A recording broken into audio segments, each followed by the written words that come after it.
राधे। जय Shri Krishna. Welcome back to my channel Urmila Angel की कहानियों में आपका स्वागत है। अगर आप मेरे चैनल पर नए हैं तो प्लीज चैनल को सब्सक्राइब कर लीजिए और अगर आपको कहानी पसंद आती है तो प्लीज उसे लाइक कीजिए। आज की कहानी है अक्ल की दुकान।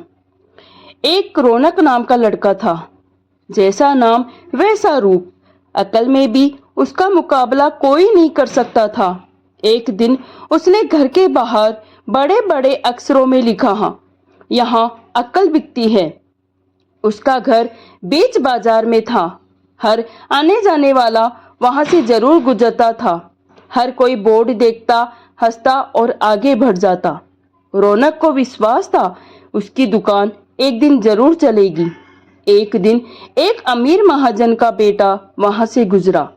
दुकान देखकर उससे रहा नहीं गया। उसने अंदर जाकर रौनक से पूछा, यहाँ कैसी अक्ल मिलती है और उसकी क्या कीमत है? उसने कहा, ये इस बात पर निर्भर करता है कि तुम इस पर कितना पैसा खर्च कर सकते हो। गप्पू ने जेब से 1 रुपया निकालकर पूछा, इस रुपए के बदले कौन सी अक्ल मिलेगी और कितनी? भाई, 1 रुपए की अक्ल से तुम 1 लाख रुपया बचा सकते हो।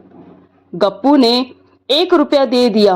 बदले में रौनक ने एक कागज पर लिख कर दिया, जहां 2 आदमी लड़ झगड़ रहे हो वहां खड़े रहना बेवकूफी है।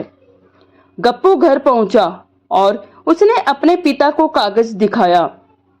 उसके पिता कंजूस थे। कंजूस पिता ने कागज पढ़ा तो वह गुस्से से आग बबूला हो गए। गप्पू को कोसते हुए वे पहुंचा अक्ल की दुकान। कागज की पर्ची रौनक के सामने फेंकते हुए चिल्लाया, वह रुपया लौटा दो जो मेरे बेटे ने तुम्हें दिया था।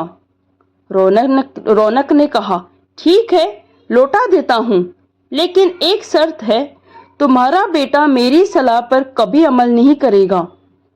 कंजूस महाजन के वादा करने पर रौनक ने रुपया वापस कर दिया।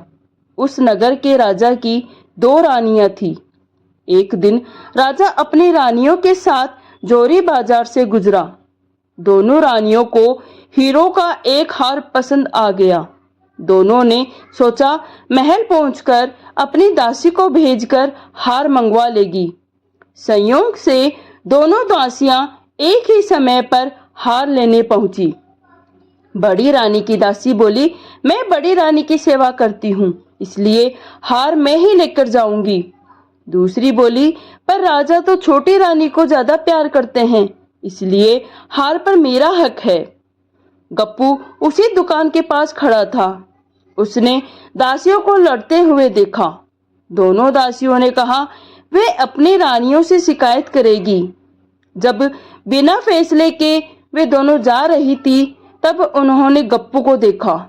वे बोली, यहाँ जो कुछ हुआ तुम उसके गवाह रहना। दासियों ने रानी से और रानियों ने राजा से शिकायत की। राजा ने दासियों की खबर ली। दासियों ने कहा, गप्पू से पूछ लो, वह वहीं पर मौजूद था। राजा ने कहा, बुलाओ गप्पू को गवाही के लिए, कल ही झगड़े का निपटारा होगा। इधर गप्पू हैरान, पिता परेशान। आखिर दोनों पहुंचे अक्ल की दुकान। माफी मांगी और मदद भी। रौनक ने कहा, मदद तो कर दूं, पर अब जो मैं अक्ल दूंगा उसकी कीमत है 5,000 रुपए। मरता क्या न करता। कंजूस पिता ने कूदते हुए दिए 5,000। रौनक ने अक्ल दी। गवाही के समय गप्पू पागलपन का नाटक करे और दासियों के विरुद्ध कुछ न कहे। अगले दिन गप्पू पहुंचा दरबार में। करने लगा पागलों जैसी हरकतें। राजा ने उसे वापस भेज दिया और कहा, पागल की गवाही पर भरोसा नहीं कर सकते। गवाही के अभाव में राजा ने आदेश दिया, दोनों रानी अपनी दासियों को सजा दे, क्योंकि ये पता लगाना बहुत ही मुश्किल है कि झगड़ा किसने शुरू किया। बड़ी रानी तो बड़ी खुश हुई, छोटी को बहुत गुस्सा आया। गप्पू को पता चला कि छोटी रानी उससे नाराज है, तो वह फिर अपनी सुरक्षा के लिए परेशान हो गया। फिर वह पहुंचा अक्कल की दुकान। रौनक ने कहा, इस बार अक्कल की कीमत 10,000 रुपए है। पैसे लेकर रौनक बोला, एक ही रास्ता है, तुम हर हार खरीद कर छोटी रानी को उपहार में दे दो। गप्पू सकते में आ गया, बोला, अरे ऐसा कैसे हो सकता है, उसकी कीमत तो 1,00,000 रुपए है। रौनक बोला, कहा था ना उस दिन जब तुम पहली बार आए थे, 1 रुपए की अक्कल से तुम 1,00,000 रुपए बचा सकते हो। इधर गप्पू को हार खरीद कर भेंट करना ही पड़ा, उधर अक्कल की दुकान निकल पड़ी। कंजूस महाजन सिर पीट कर ही रह गया। तो दोस्तों, कैसी लगी कहानी जरूर बताएं। राधे राधे, धन्यवाद।